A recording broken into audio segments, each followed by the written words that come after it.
सोचो, अगर कल गवर्नमेंट एक ऐसा लॉ बना दे जो तुम्हारे फंडामेंटल राइट्स छीन ले, क्या तुम कुछ कर पाओगे?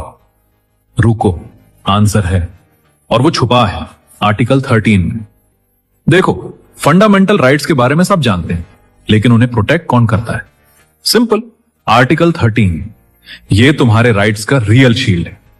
अब सिंपल लैंग्वेज में समझो, आर्टिकल 13 क्या बोलता है? सरकार कोई भी ऐसा लॉ नहीं बना सकती जो तुम्हारे फंडामेंटल राइट्स को छीन ले या उन्हें कम करे, और अगर गलती से ऐसा लॉ बन भी गया ना, तो वो ऑटोमेटिकली इनवैलिड हो जाए। अब इसको थोड़ा ब्रेक डाउन करते हैं। सबसे पहले आर्टिकल 13 क्लॉज 1 ये बात करता है प्री कॉन्स्टिट्यूशनल लॉज की, मतलब जो लॉज कॉन्स्टिट्यूशन से पहले बने थे। अगर उनमें से कोई लॉ फंडामेंटल राइट्स के अगेंस्ट है तो वो उस एक्सटेंट तक वॉइड हो जाता है। अब आते हैं आर्टिकल 13 क्लॉज 2 पर।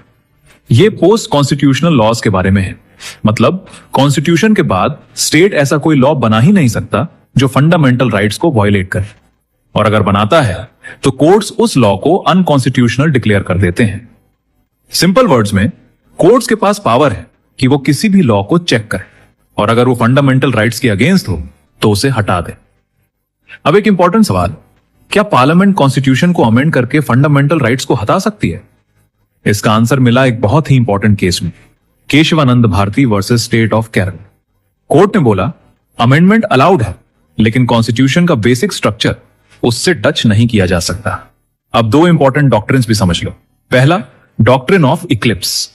इसका मतलब जो पुराने लॉज फंडामेंटल राइट्स के अगेंस्ट होते हैं वो कंप्लीटली खत्म नहीं होते, बस टेम्पररीली इनएक्टिव हो जाते हैं। दूसरा, डॉक्ट्रिन ऑफ सेवरेबिलिटी।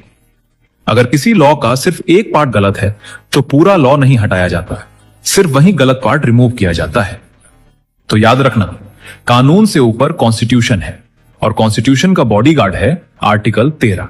अगर ऐसे ही सिंपल एक्सप्लेनेशंस चाहिए तो फॉलो जरूर करना।